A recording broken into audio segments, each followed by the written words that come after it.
Amigas e amigos do Nocaute, estou falando aqui já passado o dia, mas não gostaria de deixar essa semana sem mencionar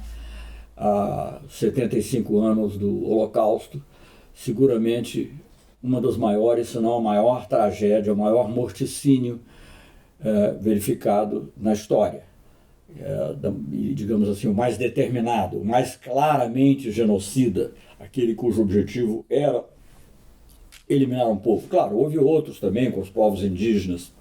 das Américas, com povos africanos, houve muitos outros. Mas o Holocausto, num país altamente desenvolvido, numa região altamente desenvolvida, como era a Alemanha, a Europa Central, é algo que ficou gravado nas mentes de todas as pessoas. A minha geração, isso foi muito forte, porque, digamos, eu cheguei à idade adulta, aí, por volta de 1959, 60, e me lembro ainda hoje dos primeiros filmes documentários que eu vi sobre Hitler, sobre o nazismo, e como aquilo é trágico, como aquilo era uma coisa assim inumana, como aquilo era uma coisa difícil de você entender que tivesse existido numa sociedade que nós considerávamos, ou que consideramos ainda, civilizada. Então é muito importante sempre lembrar.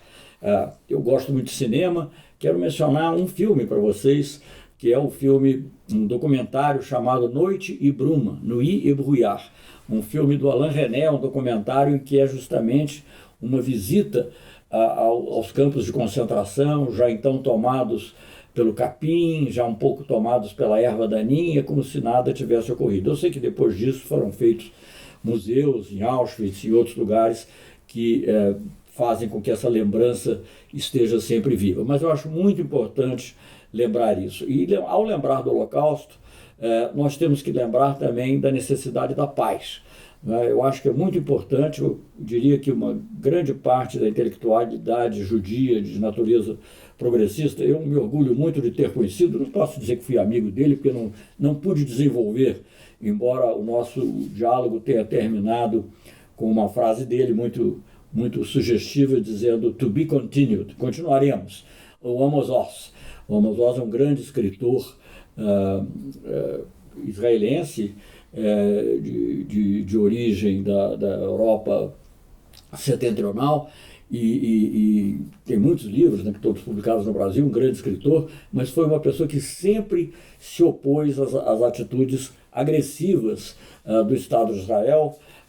Eu estive com ele pouco depois do ataque ao Líbano, justamente. Então, esses judeus e muitos outros que trabalham pela paz no mundo, né, compartilham essa ideia de que a melhor forma de comemorar o Holocausto é celebrar a paz, é lutar pela paz, a paz com os palestinos, claro que com respeito ao povo judeu, com respeito aos direitos dos judeus que estão lá, que é uma realidade histórica também inelutável, não há que, mas que ao mesmo tempo respeite respeite a realidade palestina, que respeite o direito do povo palestino nas suas terras, voltar às fronteiras de 67, voltar ao mapa do caminho para a negociação da paz, como se tentou fazer, respeitar os que habitam Gaza, tornar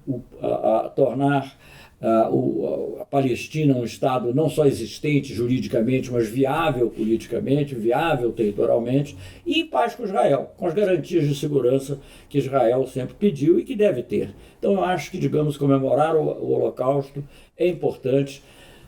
lembrar nunca mais, como a gente diz aqui da tortura, nunca mais, isso não pode mais acontecer, isso é contrário, não é o interesse dessa ou daquela nação, não é só contra o povo judeu, claro que foi contra o povo judeu, mas é contra a humanidade. Então esses crimes contra a humanidade nós não queremos, mas a melhor maneira de garantir que eles não existam é trabalharmos pela paz.